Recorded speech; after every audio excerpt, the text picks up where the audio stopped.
my fault entirely. We had some technical problems.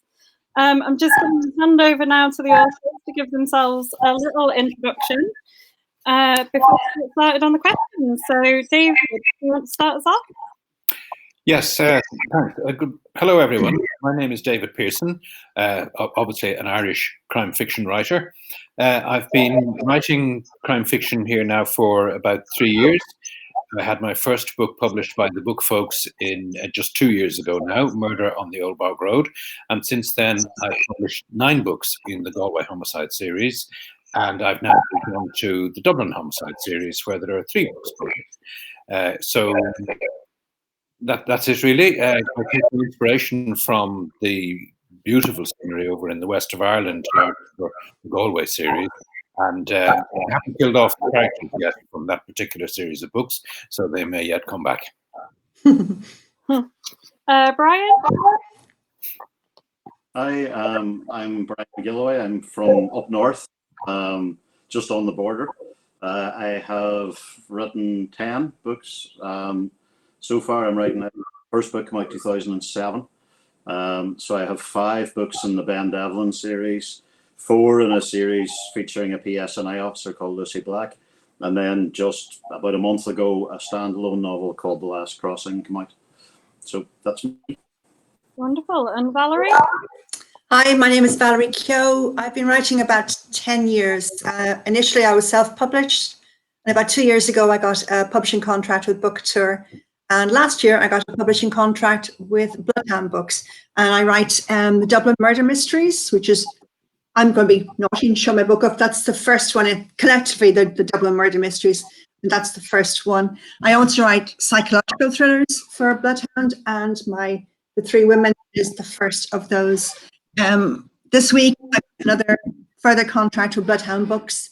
So I'll be doing the 5th in my Dublin Murder Mysteries is out in November, and the 6th next year, and another psychological thriller early next year.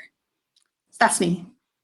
Wonderful. I'm going to start off with some questions that our group sent in before when we announce the panels. The first one, and I'll try and get you all to answer them if that's okay, is how do the challenges of having a lot of rural communities in Ireland affect your writing? Is it harder to find crime locations or easier? Can we start again with David, please? Sorry, I didn't quite catch the question, I'm afraid, Caroline. Something to do with rural communities in Ireland? Yeah, it says, how do the challenges of having a lot of rural communities in Ireland affect your writing? Right. I think it makes it more interesting, to be honest with you. And actually, another Irish author that you may have heard of, Anne Cross, who exploits this very nicely in her series of books. I think the rural aspect of much of Ireland, for those people who don't know the country very well, it's more or less divided into 2 parts. There's Dublin, which is very urban, and then there's the rest, which is a bit of a generalization. But certainly, I think the rural communities add a lot of possibilities and a lot of intrigue to the stories, and I think it enhances quite a lot of what we do. Brian? Yeah, I mean, I think what David said, actually. I live on the border, so we kind of have the added confusion of having 2 jurisdictions and 2 different police forces. I mean, I think for me, setting is a key element of it is characterization. And a really strong series will become synonymous with the place where it's set. So it doesn't really matter. I mean, the James Lee Burke books are stunningly well written and are set in that kind of area around Louisiana. You couldn't imagine the character being removed from that place. And I think as long as the character and the crime and the setting all coalesce, there's no more of a challenge writing a rural set series than there is writing an urban one, I think.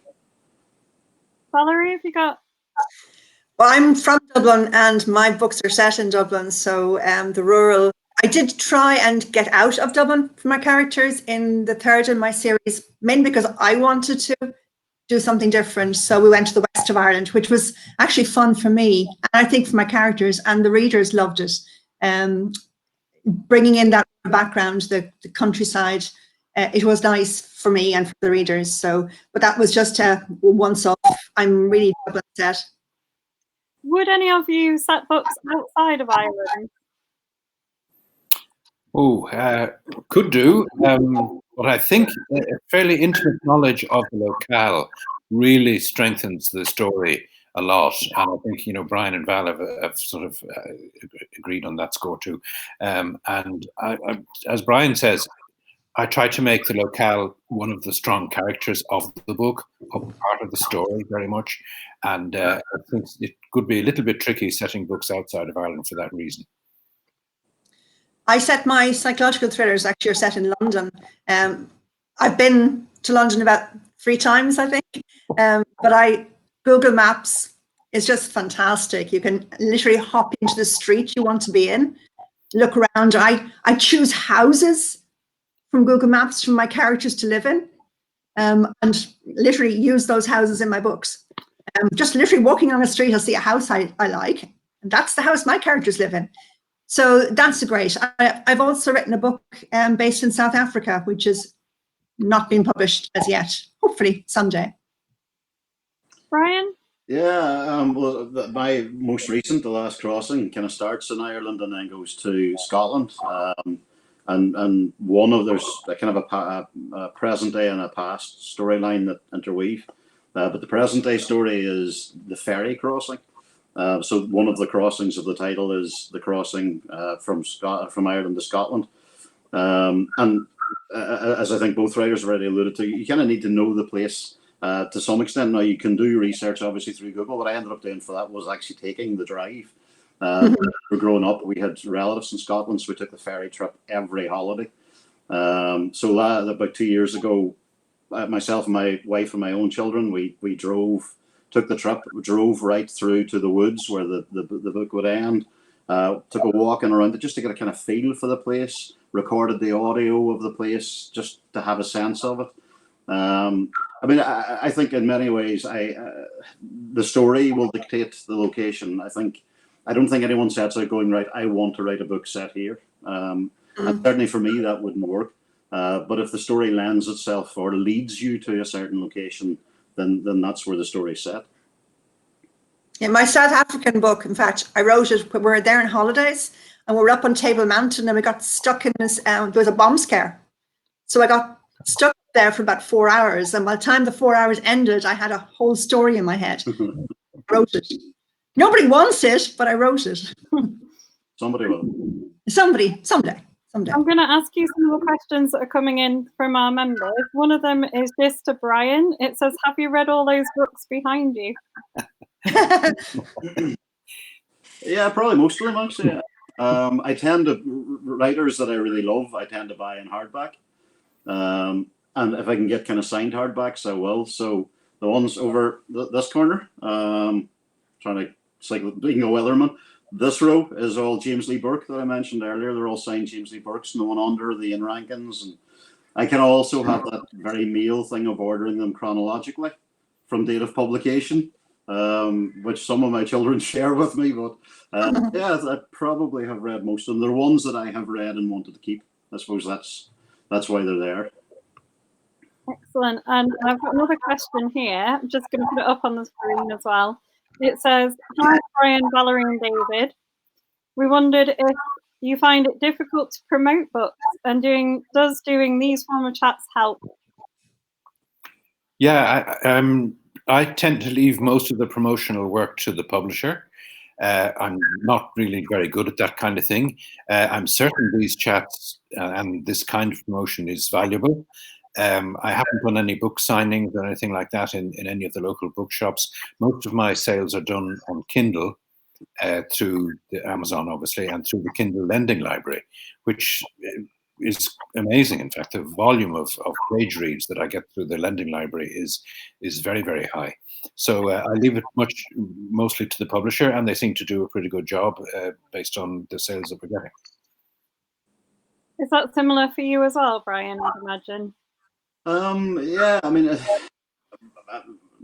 writing is two kind of different things. There's the actual aspect of it, and then there is the job of being a writer, which is that kind of going out and doing events and stuff. It's lovely talking to people about reading and about books and about writing. I mean, we all started as readers. So it's always really nice talking to people about books. But then the other side of that is that most writers are quite introspective. And so it's almost kind of a paradoxical situation where people who are quite introverted kind of find that they're put in positions where they have to be extroverted in order to talk about the thing that they love doing. I don't think it's something that necessarily comes naturally to us all, or maybe I'm just speaking for myself in that. But not unfortunately, but it's part and parcel of writing and trying to get the book out there, and particularly in lockdown. This is fantastic. I mean, fair play to you and to all the admins for organising it. Thanks. Valerie, I know you're a bit different. You self-published your first book? I self-published my first 9 books. I self-published, and I had to. And as Brian said, it doesn't come naturally to anybody, I think. Literally flogging your wares on social media.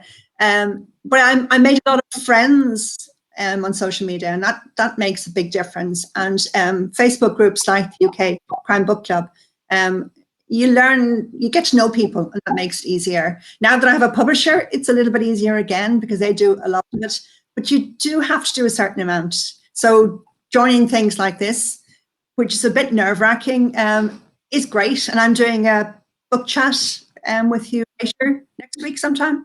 You are, 6th of May. Yeah, so, and this is I think my 3rd time doing one of them, and I really enjoy them too. So yeah, but you have to, and as Brian says, this is the job of being a writer rather than sitting down and writing, which is great. Excellent. And then one of the questions that came in before is, how much does the Troubles impact on your writing, if it does at all? Yeah, I haven't brought that aspect of our history into any of the books as yet. I have brought some cooperation between the Garda Síochána and the PSNI into a couple of the stories, which I understand is very realistic. I think they cooperate extensively. But I haven't actually brought the actual conflict into any of the stories. And to be honest with you, it's not really somewhere I want to go. I'm not happy with it. I'd be the same. Not that I'm not interested, but that kind of writing isn't what I do. I don't want conflict and murder. I just don't like the nitty-gritty of bringing reality that much into my books. So. Okay, Brian? Yeah, I think I'm probably the opposite in that because I live on the border and grew up in the north. I mean, my entire kind of formative background during those years of violence. And I think particularly in the north, it's impossible to write. I mean, when I started writing, in fairness, when I started Borderlands, I kind of deliberately wanted to write a book that wasn't about the Troubles, because everything that had come out of Northern Ireland seemed to be. But even kind of a straight crime novel, it would be unrealistic to suggest that at some point the police wouldn't investigate the possibility of a paramilitary connection. The Last Crossing, the most recent one, is primarily about the Troubles. It's about kind of the consequences of violence. It's about what people did then and how they feel about it now. And I think what happened here, certainly in the north, for long enough, the books that were being written about the violence here were being written by people who didn't necessarily live here. So there was a lot of English journalists, for example, things like Harry's Game and stuff. And Northern Irish writers didn't really engage with it until after the Good Friday Agreement. And I think what happened was there was almost a sense of, in the absence of an actual truth commission, that fiction was probably about as close as we were going to get to taking a look at what had happened and how we got to where we were. And I think particularly for the crime novel, because the crime novel does kind of two things. The police procedural particularly does two things simultaneously. The story moves forward, and yet at the same time, the entire thing is looking backwards, because you begin at the end of somebody's life. And as the detective moves the story forwards, they're constantly looking back to try to work out how they got to the point at the beginning of the story. So the narrative is both forward moving and retrospective simultaneously. And I think what a lot of us here have been doing over the past kind of 15, 20 years is trying to move forward, but also looking back to work out how we got to the point that we got to by the Good Friday Agreement, So I think it's probably no surprise that the kind of the major form of writing that's come from Northern Ireland over the past 15 years has been crime. And an awful lot of it, people like Adrian McKenty and Jared Brannan, Stuart Neville, all writing about kind of violence and about, euphemistically, the Troubles. Interestingly, going on from there, we've got a question that's come in that says, what comes first, just from what you were describing, Brian, about how you're going, sort of starting at the end of someone's life. This one's saying, what comes first for you as authors, character or plot?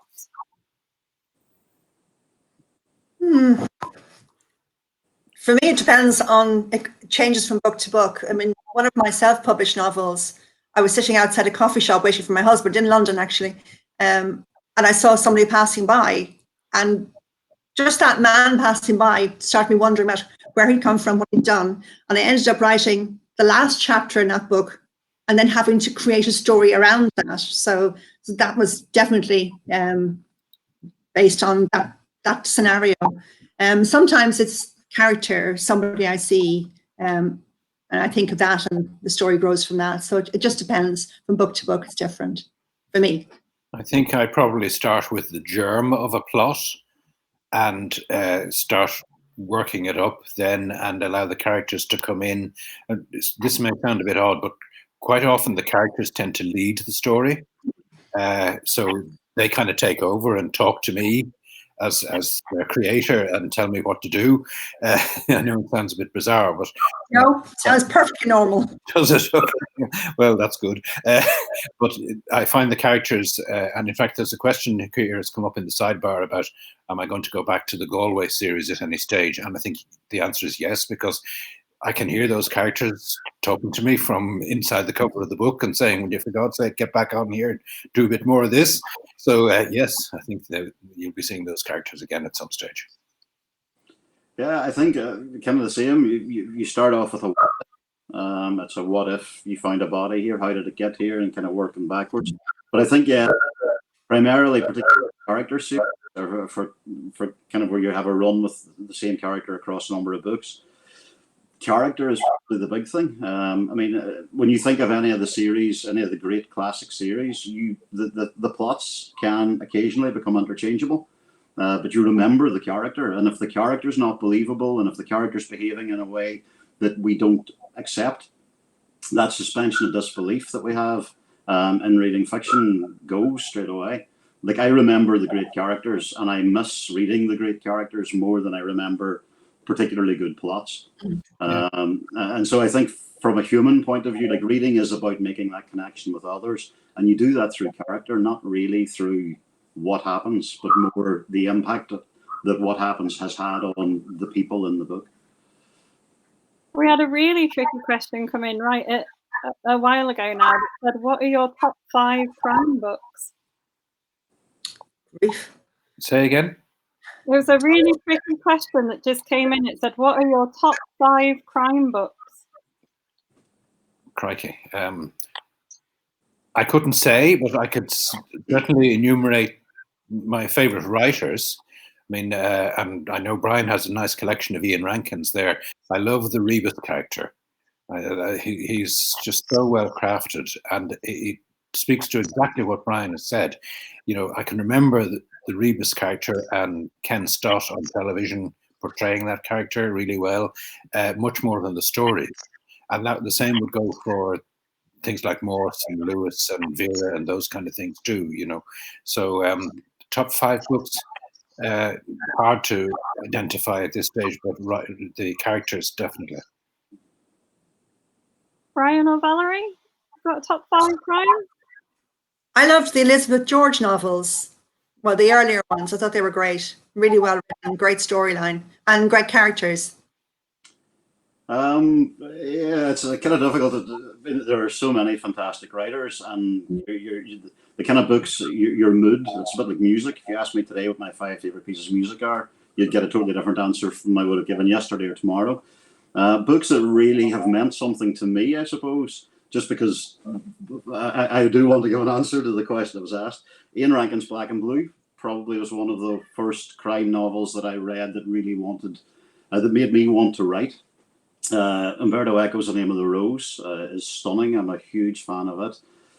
John Connolly, I think for a lot of Irish writers, kind of showed it's possible to be from Ireland and write brilliant, really engaging narratives. And I remember The Killing Kind in particular, which I think is probably the fourth of the Charlie Parker books, was one that when I read, I just literally could not put it down. I read it from cover to cover in one sitting. So there are books like that, I think, that really stand out, but there are so many fantastic writers. Anne Cleves has been mentioned already. Anne's a super writer as well. And there are so many writers who are so supportive to other crime writers that it seems almost unfair to start kind of categorizing which are the best. Certainly, Ian Rankin's Black and Blue was the one that started me reading crime. One of the questions that seems to come up a lot in these panels, and I've seen it come up in our stream, how is the lockdown affecting your writing? Not terribly well, I'm afraid to say. I would have thought that it would have made you much more productive, but it seems to be the opposite for some reason which I can't explain. But I see Brian nodding there as well. I'm struggling. I mean, It's not just me.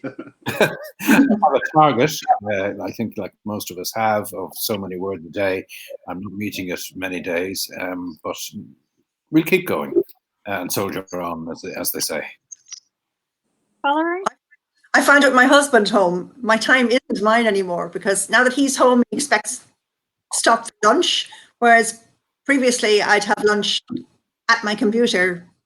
So I probably less time to myself, but I'm still writing every day, so that's the main thing for me.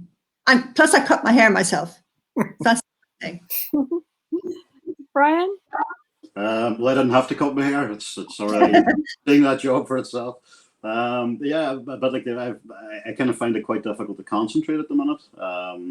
Possibly because the kids are about the house, and we're kind of still, I teach as well, so I'm kind of still working online. And I think just the news and that constant checking of social media to see what's the latest, and so I am meant to be writing, and I am kind of chipping away at a new Devlin, but like David said, very, very difficult to concentrate. And I've had people kind of saying to me, I can't even read a book at the minute. And you're kind of thinking, well, imagine what it's like to try to write one. Exactly. Valerie, my wife says, for better or for worse, but not for lunch. Yeah. She's right. Would you ever feature this current kind of lockdown situation in one of your future novels? It's possible. I mean, it seems like a subject that it would be rude to ignore almost. But you'd have to think carefully about how you would weave it in. But yeah, it's absolutely possible. Probably not going to for me. It's like I had a critical review in one of my books recently, and the reader said, she'd like my books to be grittier. Well, my answer would be to that, well, read something else. I don't do gritty, and coronavirus is going to be gritty. So I think mine will skip 2019 to 2021. Okay. Yeah, I think probably similar to the one I'm working on, I've deliberately set last year, kind of running up to the start of this year. So I don't know if we all make it through this and come out the other side, I'm not sure how many of us will want to read about it afterwards then. You know, I mean, having experienced it ourselves. But Stephen says you never know. I mean, as the story develops, it kind of takes you wherever it takes you. So. Okay, one of the other questions we've got from one of the people watching is, are your characters drawn from people you've met in your life? Yeah, to some extent, I think. Yeah, I think in fact, I would say that nearly all of my writing, in any case, draws heavily on life experiences. And as you can see from the picture here, I've got quite a lot of life behind me at this stage. So I've drawn heavily from life experiences, situations, characters, people, places, all feature to some extent. And even if you don't form a whole storyline out of it, just little snippets within the story relate to people that you might have met or situations you might have been in. Valerie? I think it's impossible not to incorporate some foibles or idiosyncrasies of some people in your characters. So I do incorporate some experiences that I've had and some experiences that my friends have had with their permission usually. So yeah, there's a couple of scenes in No Simple Death. There's a scene where the character falls down the stairs, and it's based on an experience a friend of mine had. So I can't remember her name because she'd be very upset. She'd be very embarrassed, in fact. But yeah, I think we do. It's impossible not to. Yeah, I mean, I think our writers are magpies. We kind of float around looking for the shiny stuff and then pick it up and take it back with us. I mean, somebody once kind of said that every character in your dream is a version of you. Well, novels are just dreaming awake. So I think every character that we write is a version of a facet of ourselves or people that we know. Certainly for me, I don't think I've ever based a single character on a single person. But certainly, I think every character that I've written has had elements of different people that I have known, and probably elements of myself in there as well, because for me to be able to understand the character, and that applies as much for the villains as for the heroes, you need to understand them, you need to sympathize with them. Every character in your book is the hero in their own version of the story. And so you need to understand where they're coming from. This idea of just having a villain who's a villain for no other reason than villainy, like unless he's living in a hollowed out volcano or something, doesn't really ring true. So yeah, I mean, I think every character is based, certainly for me, to an extent, on elements of myself, and certainly on elements of other people that I kind of know. Okay, a question I got from before was, do you ever get called on to be experts for other authors who are basing novels in Ireland? Well, just ever so slightly. We have the publisher that I work with, the Book Folks. We have a kind of all the authors are in a group, and we interact with each other and help each other out where we can on perhaps certain aspects of procedure. And sometimes the question does come up about Ireland and how Ireland operates at various levels politically and so on. And and we give of that information freely and accept it when it's given to us about other jurisdictions as well. I haven't. You haven't, Brian? No, not really. I mean, I think as probably all of us will have had experience, people who are starting out writing will frequently kind of come along and ask for advice from a writing perspective as opposed to from an Irish perspective. And I mean, if that's the case, in the same way that we all probably got a bit of a hand up from other people when we started out, then you kind of pay that forward and you try to support people who are starting out in writing and encouraging people to write as well.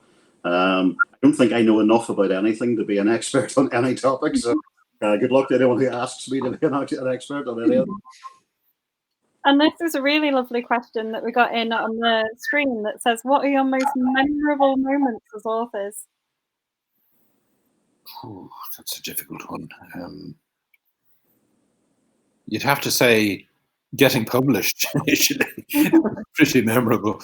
It seems to have been a serious challenge to a lot of people, but yeah, just that. And I suppose not so much recognition as just validation, I think, is a memorable thing for me in any case. Yeah, getting my first publishing contract. I'd been self-published for years. It was something I had tried to get for several years. So when it eventually came, it was just, I met my editor at the time in London, and she told me. I literally floated home. I don't remember the journey, just getting home because I was so excited. Yeah, that was fun. Yeah, well, two probably. Kind of going right back to Borderlands, I named Devlin after my son. My son had just been born, and by the time the book came out, he was kind of 3 or 4. And the first time we saw the book in a shop, he opened it up and saw his name at the front, and went, "There's my name," and that was kind of special. Actually, more even than the book itself was his kind of joy in saying it. And the other one then was a very personal one, I suppose, for me. One of the things that I love about crime, Colin Dexter has been mentioned. When I was growing up, my dad had very severe hearing loss. He lost his hearing when he was a child with meningitis. And so he watched Inspector Morse religiously because it was one of the few things that was subtitled on 888. And so we watched Inspector Morse a lot together. And whenever Borderlands was nominated for the CWA Dagger, I got a letter from Colin Dexter of congratulations. Still have it. It's one of the nicest things I've ever got. And particularly been able to take it and show it to my dad and say, there's that. It was a really kind of lovely moment. I never got to meet him, unfortunately, but that was one of the kind of nice moments, I suppose. And a question from our founder and my dad, who says, "Are you all full-time writers now?" Yeah, I'm retired from another profession that I practiced for many years, but since 2018, yes, I'm a full-time writer now. And I am too, yeah. I left nursing about 2 years ago now, so full-time. Which is great. Sorry, no, I'm not. I was for a bit. I had been teaching and I took a break for a couple of years. But my children are all quite young, and so I ended up, even when I took a break, I spent most of the day sitting in school car parks, kind of waiting to collect them at various times of the day. So I ended up coming back into teaching again. And I kind of missed it. I missed talking about books with kids and introducing them to books that I love. So I kind of try to balance teaching and writing. Are you an English teacher? Do you teach English? I teach English, yeah. Another question that's come in on the stream is, are there any subjects that you wouldn't cover? Okay, I can answer that in a slightly different way than that perhaps it was intended. I tend to avoid too much gore and horror. I don't like any of that stuff. I also don't like the victimization of women, and particularly in a physical sense, very much, and I tend to steer well away from that. Other than the fact that the female detectives get into a tight spot from time to time, but I don't like anything to do with that, or children for that matter. So I stay away from those subjects. But I don't like Valerie was saying earlier, people say, well, could you not make the books a bit grittier? No, I couldn't. I'm sorry, but I just not my style, not my thing. Fair enough, Valerie. And much the same. I don't delve into the really seedy side of the city of Dublin. I mean, I know it's there, but I don't want to go that way. There's lots of writers who do it brilliantly. I'm not going to compete with them. I don't want to. So I like to read. I like to write the books that I like to read. So I tend to kind of sit in the middle ground. So I like my crimes to be complex without being, I don't like very violent. And none of my books are particularly violent. So that's really where I sit. Yeah, I think probably the same as both David and Valerie. The kind of violence for me, I'm not a huge fan of violence for its own sake. I mean, I think that the joy in crime writing or in crime novels or crime reading is about justice and about kind of restoration of some form of order, almost in a kind of a tragic way. Whereas kind of books that just have violence for their own sake. I mean, I think you can write books that are quite visceral without necessarily having to kind of have all the blood and gore on the page. And circling back around to when we asked you about your careers, we've got a question that says, did your previous careers, or your current careers in your case, Brian, influence your writing? Yes, definitely. In fact, I've used some of the knowledge that I gained at years in the financial services industry and woven quite a bit of that into a recent, one of the recent books. And it seems to have gone down well. People seem to like a little bit of technical information about certain aspects of how the banking system or the insurance system works or whatever, that sort of thing. So yeah, definitely, yeah. I think for me, dealing with people, you steal a lot of your ideas from seeing people how they operate. But I don't think nursing really influenced my writing, crime writing, except in my name, because when I started writing, I write another crime series, self-published, about a nurse who's a serial killer. And because I was working as a nurse at the time, I felt that change my name would be a good idea.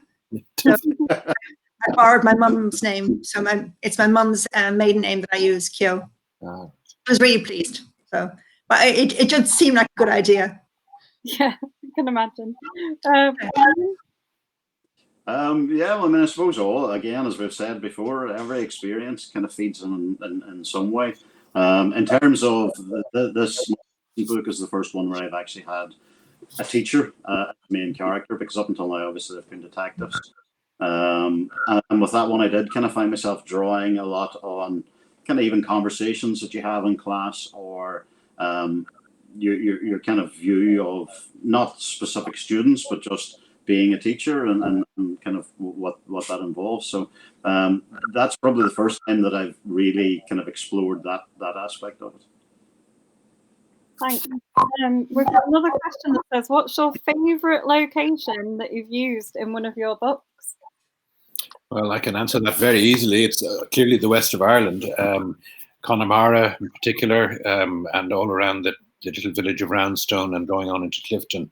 If anybody hasn't seen that or visited it, it's such a magnificent location from a scenery point of view. From the air is wonderful, the views are spectacular, and the place just talks to me. Yeah, funny enough, my favourite place in my books is Clare Island, where I've never been, but I have been Clifton, around that part of the world. So, but I'd seen a lighthouse advertised years ago, and I had it in my head that someday that's going to be in a book. And the lighthouse is actually a guest house on Clare Island. The owners very kindly allowed me to use it, so I have it in my. I've seen the inside of it and pictures and stuff, so I've actually used it almost as a character in my book.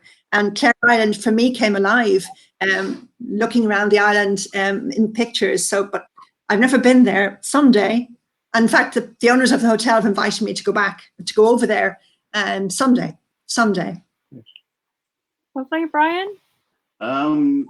Yeah, I suppose I grew up in a place called Brahan, and there was a kind of an ancient woodland near where we lived, and we used to go kind of walking. We'd go up for walks. There was a quarry and stuff whenever we were kids, and there was a hollow in the middle of the woods. And I remember as a child, my dad telling us that the hollow was actually an elephant's grave, that there had been a circus in Derry where I grew up in the 40s or 50s, and one of the elephants had died, and they had brought it out and buried it in the middle of the woods. So when little girl lost, Lucy at one point comments, she's going through there searching for something in the woods, and she comments on this elephant's graveyard, or this elephant's grave. And I got an email from somebody in America about 6 months after the book came out saying, I loved the metaphor of the elephant's grave. And there was no metaphor to it. It was the story my dad had told me when we were growing up. But I mean, obviously I couldn't say that, so I wrote back and said, well, look, I'm delighted that you got something from that. But the funny thing was then when my dad read the book, he said to me, where did you get that thing about the elephant's grave? And I said, you told us that when we were growing up, when we were kids. He said, I'd never heard that story before. So he either he forgot it or I misremembered it. But it's, I mean, the fun thing is, as David and Valerie said, kind of finding locations that you love and that you know and that mean something to you, and then explore them fictionally. Somebody's asking here if we have to get permission to use place names, and we don't. Mind you, if you're talking about particular hostelries or something, it's always good to be complimentary, I think, to avoid difficulty. But no, you can use place names. You can invent them either. It doesn't really matter. Lovely. We did get a question as well that says, who did you dedicate your first book to? Well, I can answer that quickly. I dedicated to my dearest wife, Barbara, and would dedicate them all to her if I could. Oh, that's nice. She's nice. I had to check my first book to see who I dedicated. Oh, my mother. Oh, of course. I dedicated my first book to my mother. In fact, originally it was my fourth book, but when I got published, I dedicated my first book to my mother. Oh, yeah. I just as well, because I used her name, so it's like a good idea. Yeah, I had assumed that I would only ever have one book published, and I was even a bit shocked by that.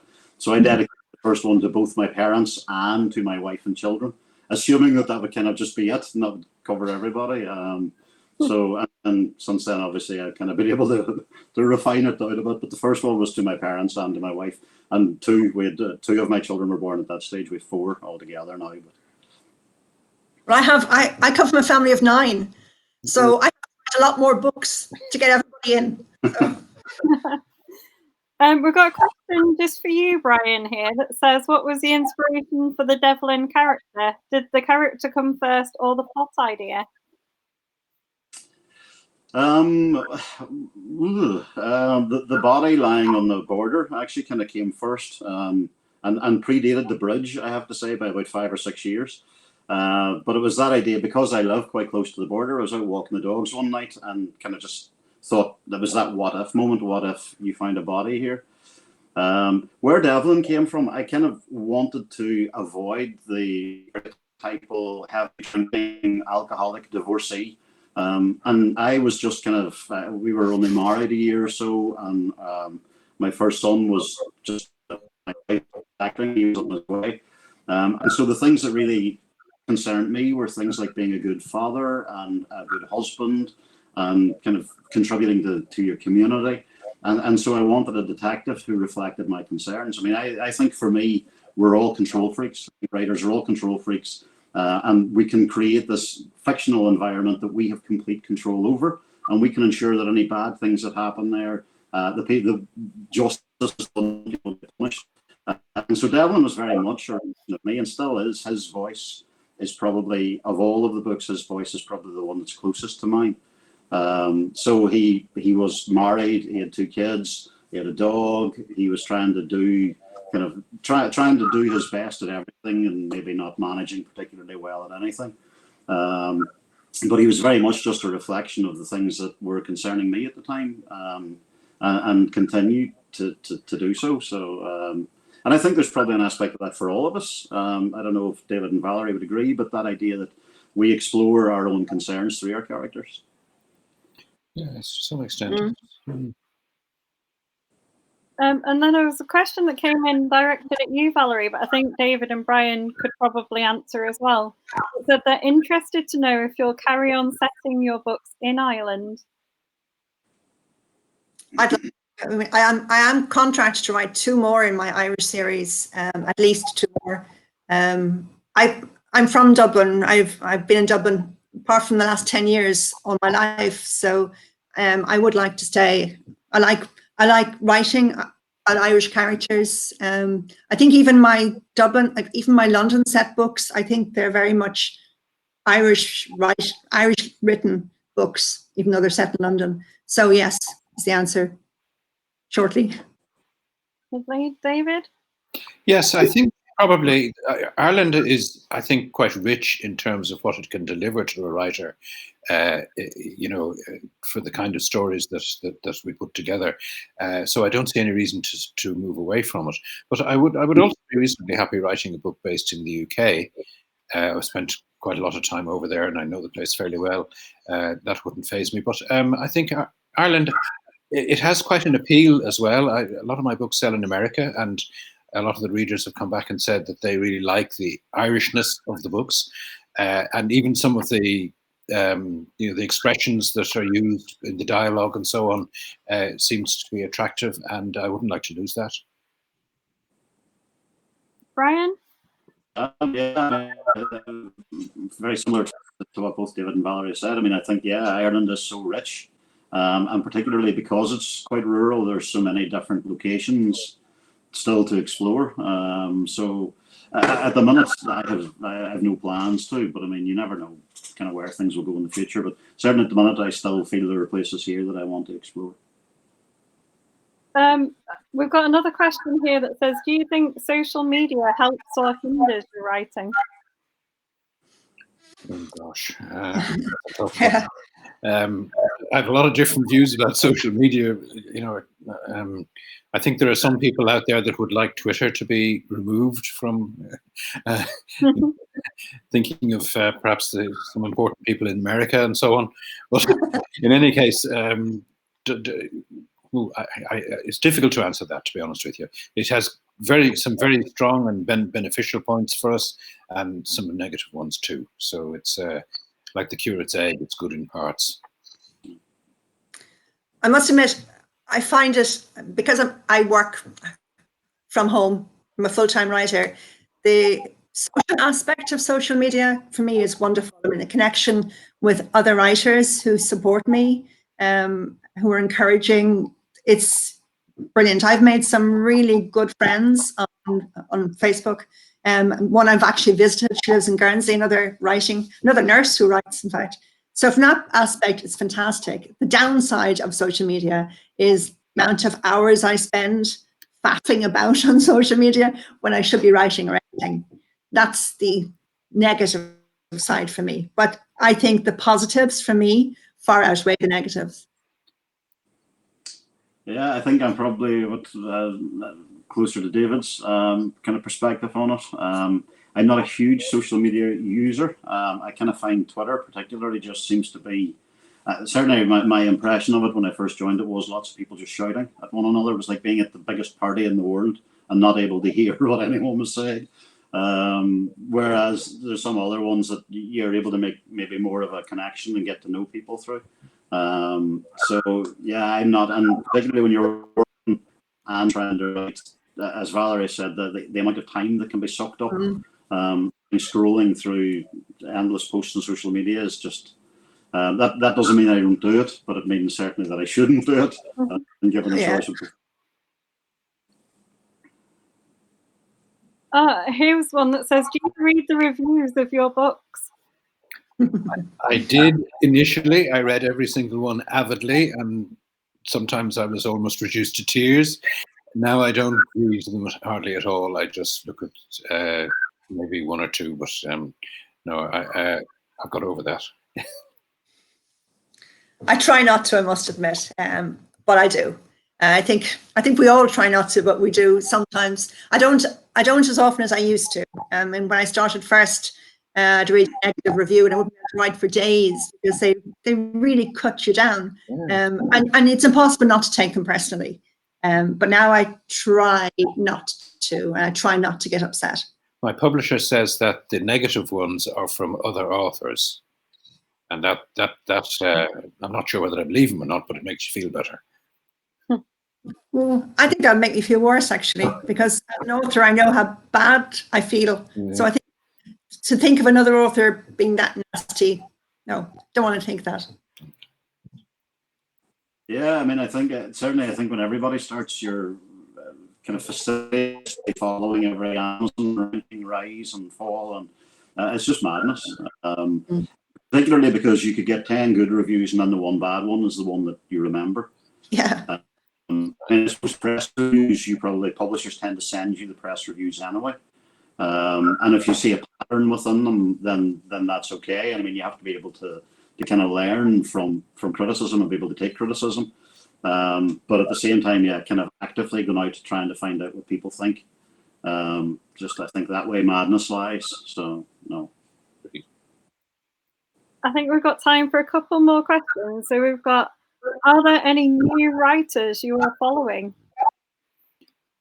Not that I'm aware of, to be honest with you. I keep a good eye on the crime fiction genre generally, and read a lot of books that spark interest, but I can't identify any new writers as such that I'm particularly following at this point. My writing buddy, Jenny O'Brien, has recently published her first Welsh set crime novel, Silent Cry. It's really good. In fact, I've been lucky enough to read an arc of her books, and she's going to be a writer to watch, I think. Yeah, I mean, I think a lot of crime writers, we all kind of tend to know one another kind of more or less anyway. Claire Allen, who's another Derry writer, Claire had kind of started off writing for Pullbeg, but she is now writing crime fiction, and really has added an awful lot to the genre in Ireland. But yeah, I mean, you just, I think you read what you find. You kind of see stuff where people recommend things, and it doesn't really matter to me if somebody's a new writer or an established writer that I'm going to for the first time. If it's a good story and a good character that I want to spend time with, then I'll just keep reading them. I mentioned Anne Cross previously, and Anne is a relatively new writer, and I'm reading her books and find them very, very good. It's a quirky sort of mix of wit and fairly horrid crime that seems to work extremely well. Apparently, I've got to ask you, Val, to say who the Welsh author is again. Sorry?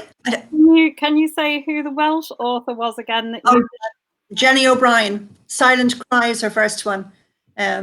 Really, really, really good, well-written book, and unusual. Lovely. And then we've got a question at the side that says, would a bad or a good review influence the way you'd write a future book?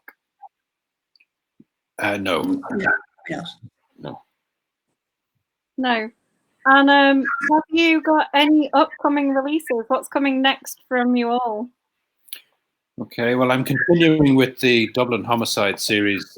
These ones here, Fatal Liaison, the China chapter. I have another one in the pipeline at present. I'm probably going to see that series through to about number 7 or 8 or maybe 9. And then I have another book in the background that I really want to get out. It's a much different type of book. It involves a certain element of international terrorism and some aviation, and I'm not saying any more than that. And if I can just create some space to write that, I think I'll feel good about it. But it's a project that is probably 2 years away still. Valerie? I have a 3-book contract with Bloodhound for this year, so I have 2 more psych novels coming out. The next one, called The Perfect Life, is out in June, and I have a 3rd one. It's out in September, and then I have 2 more in my Irish series. The first is coming out in November, and the 6th book in the series will be out early next year. So I'm busy. Sounds like it. Yeah, I'm kind of in awe of both of you. With how prolific you both are. I started out doing a book a year, and I kind of find now it's taking me significantly longer to kind of get from one to the next. I have a book just out. Was published just as the lockdown started and all bookshops closed. Called The Last Crossing. I started work on a new Devlin, which is to be out next March, I think, and then. I don't know. I'm kind of hoping to get back towards even 18 months between books, but I find it really difficult to kind of, once I get one finished, I have the urge to start another, not the stamina to do it. So I'm a lot of respect to both of you. I've had a strange experience in writing these series of books. I find that the next one comes in before I finish the current one, which is tricky enough. The plot for the subsequent book actually starts in my head while I'm about 2/3 of the way through the one that I'm currently supposed to be writing. So it kind of keeps the continuity going. One final question for you. What books would you recommend as masterclasses for wannabe authors? I'm sorry, Carla, I didn't get that. It says, we've got a final question. It says, what books would you recommend as masterclasses for wannabe authors? Ooh. Stephen King wrote one that was great, that I loved. Possibly Lee Child, maybe? I can't remember what it's called. Is it The Unwriting? Unwriting. Thank you, Caroline. That one, I thought that was great. I mean, I think any well-written book. I kind of wanted to write because I read Ian Rankin's Black and Blue for legal thrillers. Steve Kavanagh at the minute is just doing amazing things. Things like 50, 50 and 13, those kind of high concept thrillers. I mean, I think rather than kind of master classes, I think the key is to read, just to read as much as possible. and you learn as much from the books you love as the books that you hate, and put down very quickly and go, right, I'm not going to write like that. Do you know what I mean? Nothing's wasted, nothing's lost. You kind of benefit from every single book you read. Wonderful. I'm going to finish off with a massive thank you to all three of you for taking part. And do you want to give us one last reminder of where we can find all your books? Well, thank you, Caroline, for organising this. It's been most enjoyable and great to meet the other authors and to answer the questions. The books mine are all on Amazon, mostly in Kindle, but paperbacks as well. And unfortunately, they don't tend to get out into the bookshops very much, but Amazon are a good source. Same as me, Amazon. Yeah, I mean, the Last Crossing should be available kind of most places where bookshops are open. Certainly in Ireland, places like No Alibis in Belfast, it's an independent, fantastic crime shop. Goldsborough Books in London has copies of it. The backlist titles are being reissued, so they're not actually available, I think, at the moment. They've been reissued in June, I think, and then next February ahead of the new book in March. But I'm a big advocate for supporting as many independent bookshops as possible. Wonderful. And I'd like to finish off with a massive thank you to all three of you for taking part today. It's been fascinating. Thanks a million, Caroline. Thank you. Nice to meet you all. David and Valerie, lovely.